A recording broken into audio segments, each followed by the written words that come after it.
If it comes, it comes. Ennis destroys Clayton. So in this video, we're going to be taking a look at how we got to that position in the fight.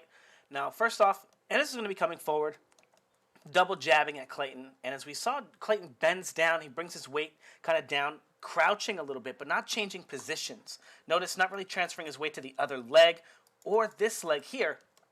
And then when he finally does, there's a point where his arm kind of comes down to kind of either guard his body or assist in his weight transition that kind of makes the space available on his face to be hit. Okay, kind of want to say it like that. Whoops, not this clip. Now, after he starts noticing that, he's going to start throwing punches. And notice when Castillo Clayton is on the front foot, he throws the 1, the 2. He's super fast. He's able to throw these punches. Clayton can't really interact without blocking. But he's in a position to block this punch here, okay, on the first beat, the second beat, and then the third beat, again, his left hand is down here, presumably blocking a body shot here to the side, but also exposing his face.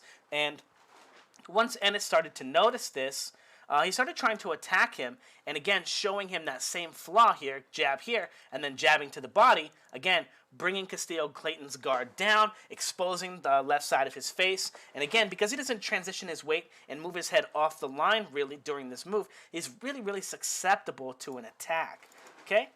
So, immediately after, again, exposing this and seeing that, Ennis switches southpaw, and he comes in, goes 1-1, and then he actually has an extra beat that he actually misses this, but Castillo Clayton kind of shows a very similar pattern of movement or similar pattern of defense here, and sees that the opening is kind of still there. However, when Ennis comes forward and he gets into position to actually take advantage of it, because the last one had 3 beats, this one actually he gets down to 2. The hole here for defense is still there. However, Ennis is attacking with the left hand now, not the right hand, and it winds up being a perfectly guardable place for his opponent. Again, using the same defensive flaw, right, leaning toward that position, and then again having that hole over the top here, but having the lead hand and the rear hand to kind of get into the high guard and kind of block most of the damage. However, Ennis finding a hole here, kind of finding with the little right hook there, and then kind of tying up. I do think that Clayton did catch him with the shot after that, but that's not here or there. However, Ennis going back after going to the body of Clayton for a couple of punches for the rest of the first round and most of the second round, going to the body, trying to bring Clayton's hands down. He finally switches back to orthodox and then immediately starts hitting him with the double jab, again exposing that same hole again, because he doesn't shift his weight toward the back foot when he goes in his defensive postures. He doesn't get into a boxing position 1 as I call it, or position 2. He kind of just crouches down and tries to use his arms to kind of guard the line here on this one axis, okay? Again, showing that same flaw in positioning. And then again, Ennis shows him again, jab up top, jab to the bottom, and then we're going to notice Clayton's going to bring his guard down, and notice his left hand, and the lead hand is no longer here guarding this zone, and Ennis is noticing that as well. Again, wasn't really able to capitalize it on it too well as a southpaw, as he was creating too many opportunities for Clayton to pendulum step. He did, however, get a lot of good body shots, and then that kind of brings us to the kind of KO here, when Clayton's going to meet him on the front foot. And again, instead of just throwing the right hand here, where Clayton still has his hand up in this position to block while he's in this part of his phase of transitioning his weight to the back foot, he's going to jab instead, and now Clayton's going to make it to the back foot, and he's going to be bringing his hand down again, either bringing it here or assisting in his weight transition to bring that shot. But he kind of gets caught off guard here, as when Ennis was throwing the double jab, he would throw the first jab here, boom, and his weight, notice, is on the front foot. His weight would also be on the front foot, and it would be a hard jab too. However, I think Castillo Clayton realizes at this moment that Jaron Ennis isn't on the front foot anymore. He's on the back foot, and that was a feint, and he kind of scrambles to get his weight out of that position, and again has that bad habit of pulling his arm away from his face, even though he kind of makes a last-minute adjustment of ducking, and still winds up getting tagged by Jaron Ennis. Great performance, and this is kind of what it looks like when you're kind of just letting the knockout come to you, okay? He wasn't chasing it. He wasn't jumping in, throwing big bombs. All of his tactics were very educated. He started by going with the jab and then going to the double jab and finding the hole by jabbing to the body. And then he tried to take advantage of it as a southpaw. He thought the hole was still going to be there, didn't realize he might be giving him a little extra space because he's and the angle of the left hand.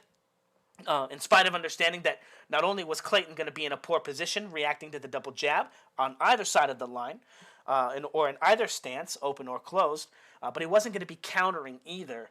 So Jaron Ennis taking advantage of the holes that he was creating, and then going back to the orthodox stance again, bringing his hands down with the double jab, and then finding the shot over the top when he kind of surprises Clayton. Let me show you a little bit what I mean here.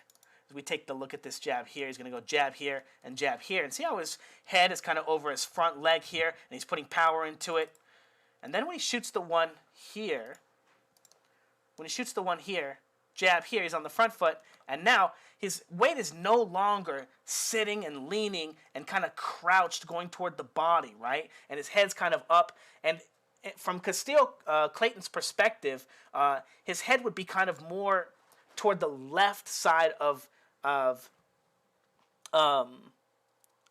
Ennis's body, and in this one, he's kind of more toward his right side, kind of pulling his weight toward the back half of his line, with his shoulder more pointed here, okay, instead of toward the body, allowing him to get more leverage into that right hand. Yeah, just a really good performance from Ennis. Great transition from the double jab, stepping into the jab, into the pendulum jab, into the right hand. An excellent sense of craft, and being able to figure out how to take advantage of his opponent's poor positions. Even though it was, it felt like a lackluster performance. This is what all these kinds of knockouts look like. When your guy is, I don't want to say so much better than the other guy, or I'll say rather, when someone sets a sequence up pretty well, it usually winds up like this, okay? So think like how exciting of a matchup Terry Norris versus Julian Jackson was. And then, boom, starched. And how do you say it? Anyway, it just kind of comes together. It doesn't look as exciting, even though the outcome, second round knockout. He dominated every second of the fight, and then at the end of it, you're just like, well, yeah, he was supposed to do that, right? So it appears that we're going to have a pretty good dance partner for Ennis. He fought the fight perfectly. He controlled all the space. Great control with the feinting. Great control with the probing.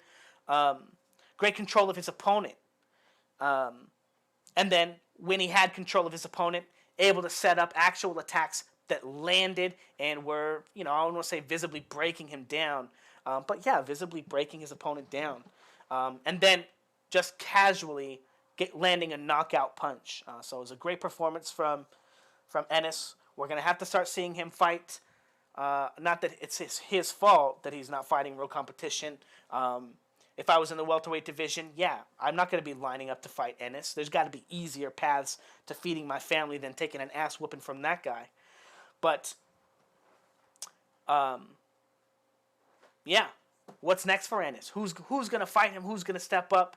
I think we're all really interested to see what's going to happen between Crawford and Spence, because that's also like a rock in a hard place, right? Because I think, well, anyway, we're probably going to be watching the full fight on Patreon. There's a full fight breakdown of Charlo versus Castaño on Patreon already. If you want to check it out, it's $10 to sign up, $10 a month. And there's also Canelo versus Bivol on there. I actually watched it twice on Patreon. So check it out. And don't forget to like, comment, and subscribe, and all that fun stuff. Thanks, guys.